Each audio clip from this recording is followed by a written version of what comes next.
It's us. See, we're all on a path. We're in a path in our marriage. We're in a path in our relationships. We're in a path in child rearing. We're in a path in finances. We're in a path in character development. We're on a faith path. We're on all sorts of paths in life. And where we're eventually going to be will be determined by the path we're actually walking, not how much we wish we were someone else or somewhere else. So we've been asking ourselves, am I walking a path that actually leads to where I want to go? And the interesting thing about the principle of the path is this. You cannot break this principle, but this principle can break you or make you if you know how to leverage it. Today what we want to do is we want to kind of add a very important component to the principle of the path. We want to fill out the idea a little bit more. And basically, here is the big idea that I want us to all capture this morning. That attention usually determines direction in life.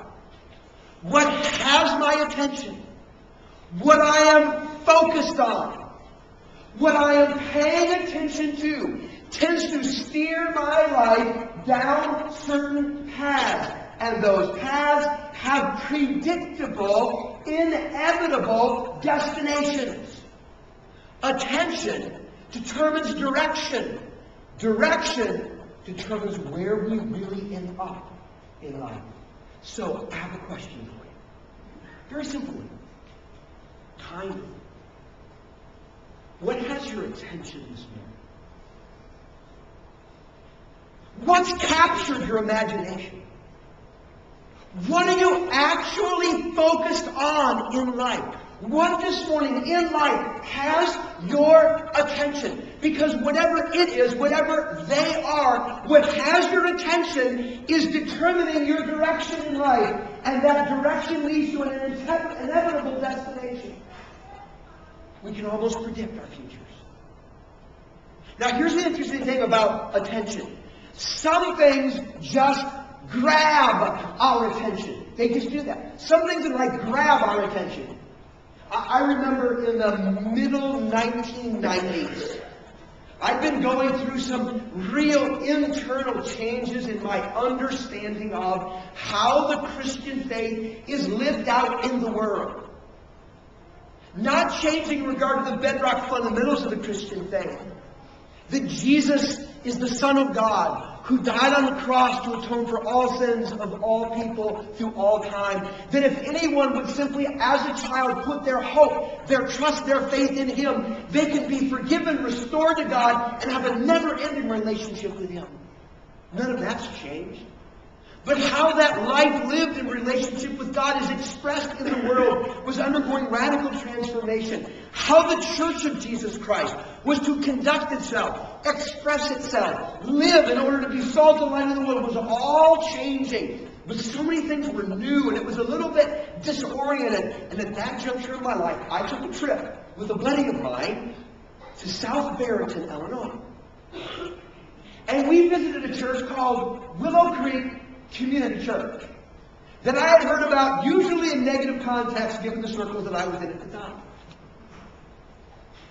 And when I went to Willow Creek, something happened. I saw grace and truth merge in a transforming and beautiful way. I experienced what it was like to be both thoroughly biblical and yet extremely relevant. I really saw in action what it meant to be in the world but not of the world. I saw what it meant to be really engaged with the culture that we all have to live in, and yet to be engaged in a way that we're not trapped by it. We're free from it. We can influence it in ways that give life. And I've got to tell you, in the 5 days I spent there, it grabbed my attention. It yanked my head around, and it took my life in a whole different direction.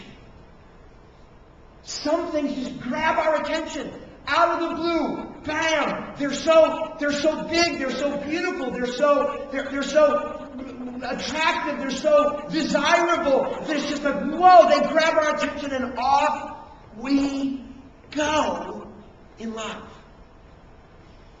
Now, there are some amazing things about these things that sometimes grab our attention. And while I just gave you a very positive example, it's really interesting once we begin dissecting the things that grab our attention in life. In fact, there's a person whose story is found in the Bible that really kind of outlines for us things that are often true, things that are usually true of those things in life that tend to grab our attention. And the man's name is Samson. Ever heard of him? Ever heard of the guy before? Yeah. What's he known for? Hair. Right, he's incredible. That's funny. Dawn goes, his hair. Well, she didn't say it quite like that. But he's pretty much known for his incredible strength. Probably, maybe, I don't know, the strongest person who ever lived, by far. But his story is a fascinating story about what happens when something grabs our attention. It explains the dynamic around attention-grabbing things that are usually true about them. Just to kind of fill in the background a little bit, Samson lived in a period of time when the nation of Israel, the Israelites, were kind of new in the territory that they had settled in the Middle East. They had no specific political leader. Actually, the plan is that God would just be their leader and everybody would follow. And let me tell you how well that worked. That didn't. They kept going through this cycle where they'd be really close to God and they'd be blessed. And then because life was pretty good, they'd forget God. And then when they forget God, life would get really, really bad. And when it was bad for a while, they cried out, God, you got to save us. And God would send somebody as a deliverer, rescue them from the oppression they were in, and life would get really, really good again. And you'll never guess what happened.